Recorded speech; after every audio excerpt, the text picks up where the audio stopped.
magpahinga ka. Kahit 2 araw. May makain na kayo. Alright, good morning po. At nandito po tayo sa bilihan ng bigas. At bibili tayo na para sa pangako ng ating buting sponsor, Ma'am Liz Dan Red. At pangako niya doon kina Angelica, bibili ng isang sakong bigas. So nandito po tayo para magbili ng bigas para ipaabot ang tulong po ng sponsor. Ayan, pakarga na lang po, boss. Ayan. Okay. Ayan, isang sako. Grabe.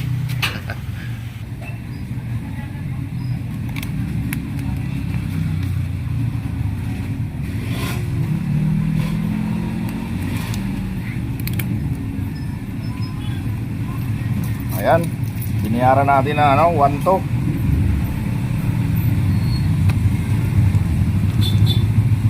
Ayan, maraming salamat, boss.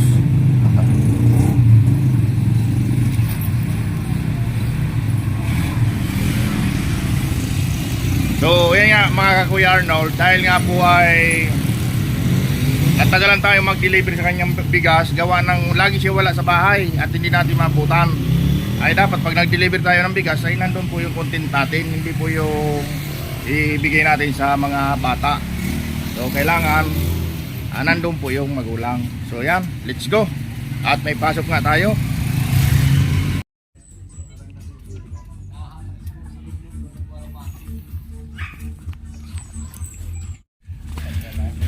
Ayun guys, at karga na natin yung bigas para sa kina Ate Angelica. Ayan po, good morning po sa ating mga manonood. Sila po talaga naman ay may ayuda talaga. Ay dahil nga kailangan kong sorpresahin sila. Yun nga po, at pagkatapos ng appointment natin sa doktor ay ibibigay na po yung gantimpala na isang sakong bigas na galing kay Ma'am Liz Dan Red, ang aking buting sponsor. Alright? Kaya ang nangyari ay ganito po. Ay, ang sisti nga. Ako na paya doon sa doktor, mga kaibig.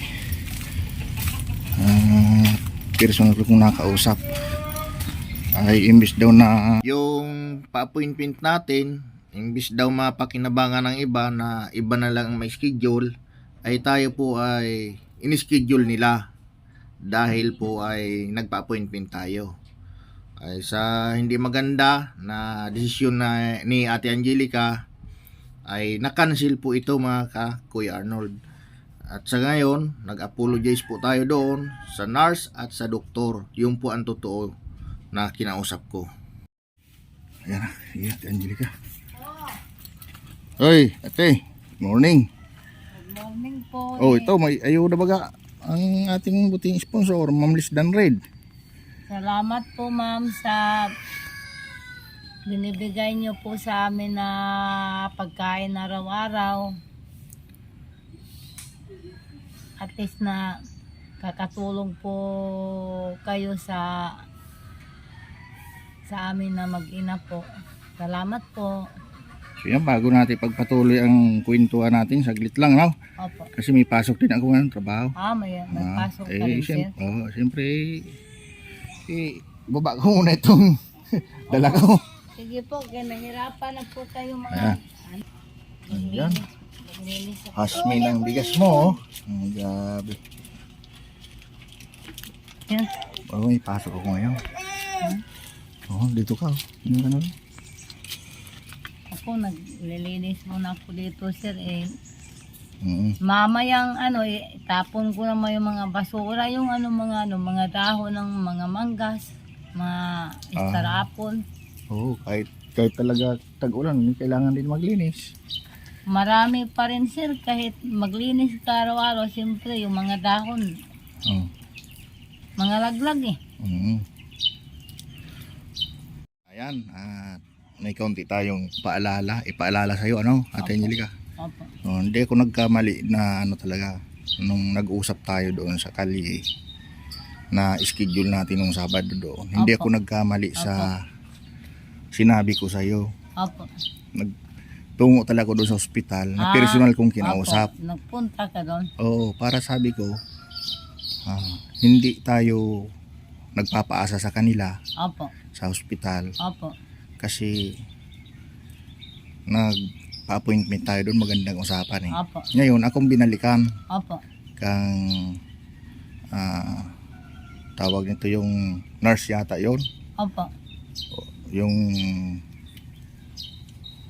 Anong sabi yung po? doktor nga doon, yung sabi sa akin, di sana sir, di na lang kayo nagpa-appointment kung hindi pala kayo sigurado. Opo.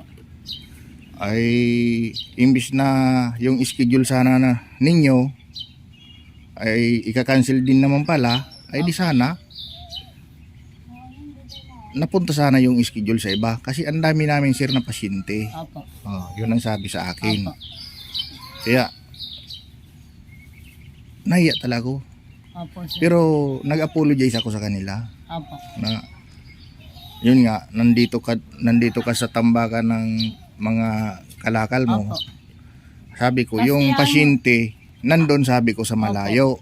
Ang habol ko kasi sir, para makabili ako ng mga nag-aral, yung mga gamit ng mga nag-aral. Tapos ba sabi mo yung Opo. kailangan nyo bigas. Opo. Yun sana, dapat ang bigas na yan, matagal ko nang dinala yan dito. Opo. Lagi kang wala. Hindi Oo tayo nga, sir. hindi tayo napapag-abot, Oo nga po. no? Kaya ang bigas na yan, bago pa nagbagyo, nandiyan na yung pambili ng bigas. Ang inano ko kasi sir, nung bumagyo, siyempre yung mga sidecar sir, nandun na sa gitna eh. Tapos yung mga karton ko, yung iba naanod sa baha. Kung nandoon ka lang siguro sa Sampaloc sir, yung baha kapag kalalim yung mga dumadaan ng mga sasakyan. Oo. Tumirik na. So, balik tayo doon sa usapan na yun na yun nga, yung bigas na yan dapat matagal ko na yan na dinala dito. Opo. Kung naaabutan kita. Hindi ko naman pinindalin dito sa mga anak mo kasi Opo. ikaw lang naman nakikipag-usap sa akin. Opo. At ikaw nakakaintindi. Opo. Tama po yun. Oo. Ngayon, imbis isurpresa ko yan sana sa'yo, pagkatapos ng pagpunta natin sa doktor, Opo. kasi ang hinanain mo pagkain, di ba? Opo. Mga pagkain nga silang Oo. Ngayon, para sa mga bata. Ngayon, ibibigay ko sana talagang sa'yo Opo. pagkatapos ng natin, schedule sa doktor. Opo. Yun lang ko sana doon eh. Yun lang sanang Opo. isurpresa kita eh. Kaso nga nabigo ako, yung plano ko eh, nabigo na naka-schedule tayo pagdating ng oras eh, Opo. nakansila. So hindi ako nagkamali, napagalitan ako doon ng doktor. Ay, sir, Imbis daw yung pinagalitan po kayo. yung imbis na yung schedule Opo. ipunta na lang yung schedule na dapat sa atin, dapat Opo. napunta na lang daw sa iba Opo. dahil sa kagawa natin. Opo. So wala, nag-apologize, nag-sorry ako doon. Kasi akong kausap nga eh. Kaya sabi ko sa iyo, buti ikaw hindi ka Gimbigyan naman kita sir dyan ng number mo. Opo. Kung tayo uli doon, matawag ka lang sa akin sa cellphone na may pupuntahan Yun na nga. tayo bukas. Yun na nga, sana ay yun na nangyari. Hindi natin akalain na ganun talagang nasa isip mo Opo. na itong maipahiya mo talaga ako dun sa kausap ko. Ay professional yun eh, yung kausap natin, doktor yun eh. So wala na akong magagawa kundi magsorry na lang ako dun eh. Opo. Kaya sabi ko sa'yo, buti ka hindi ka kausap, ako ang kausap na doktor na Hindi yun. ko rin alam yun sir na Hindi kasi ganito, pag binigyan tayo ng schedule, babalik tayo doon kagad eh. hindi, alam mo ba yung yung Sabado na itong pupunta tayo doon sa doktor kasi nga naka-schedule na yun. Opo. Kung sinunod mo sana yon, Nakalimutan ko lang sir eh. hindi. Kasasabi mo pa nga lang sa vlog natin doon na nagpasabi ka sa mga anak mo na itong aalis ka. Hindi mo nakalimutan kasi nandun nga sa vlog natin. Pag sinabi mo nakalimutan mo, Nakalimutan ko kasi minsan yan sir, pag may inaano sa akin yung mga anak ko, siyempre nakalimutan ko. Kaya pag paalala nga nila sa akin, ma'am, may ano yung may bibilhin kami sa atin, sir, na mga gamit. Kasi kung hindi nila ipaalala sa akin, sir, yung makalimutan ko yun. So, yun.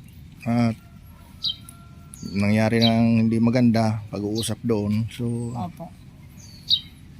iyan ang bigay ng sponsor na si Opo. Ma'am Liz Danred. Yun talaga ay para sa inyo yan, yung bigas na yan. Opo. Ha? Kaya Salamat po. papasalamat tayo kay Ma'am Liz Danred at sa lahat ng mga viewers. At Salamat po, ma'am. nandito tayo para Sa liwanagin. binibigay nyo sa amin pong araw-araw. Liwanagin Tulong po. ang mga comment na nais natin na itong bigyan ng pansin yung mga comment ng mga kababayan natin. Talagang yun din naman ang kinaabangan nila na may kasagutan. Bawat comment nila may kasagutan. No? Opo. Kaya gano'n pa man natin, Angelica, kung halimbawa may lakad pa tayo, Opo. huwag mong sayangin ang panahon na binibigay mo binibigay ng sponsor sa atin. Kasi sayang ng mga padala niya. Tumawag na lang kasi kayo, sir, kasi ang inano ko kasi dito araw-araw, yung may yung mga nag-aral araw-araw. Kaya yung nga, yan, kahit magtambay ka muna, may mga bigas ka. mga baon araw-araw kasi yung mga nag-aral, siyempre, yung may mga baon yun, di ba? Siyempre, ganun talaga, mag-aaral mga yan. Kaya, kahit Tumawag na lang kayo, sir, pag kasi kabibigay mo pa lang sa akin ng seal number mo, Opo. ngayon alam ko na, tatawagan na lang kita. Opo. Yung natin, may lakad tayo, malalaman mo na lang yan, ha? Opo. Huwag mo sayangin yung mga Tumawag na lang kayo. tulong natin huwag mo sayangin yung tulong ng mga sponsor sa atin. Kasi tayo ay talaga nangangailangan ng Oo nga po. tulong, di ba? Opo. Mapaayos nga ang dapat ayusin. Opo. Sige, Ate Angelica, PM lang ta at may pasok ako, tanghali Opo. na. Sige. Salamat at kahit po. magtambay ka muna, magpahinga ka. Kahit Hindi, dalawang sir, araw. kasi, May makain na kayo. kuan ko yung ihatid ko sa eskwelahan yung ni Mary Jane ngayon. Ihatid mo. Card po sa kayong O sige na kasi tanghali na naman tayo. Ha? Opo. Okay, maraming salamat. Salamat po. Ayan.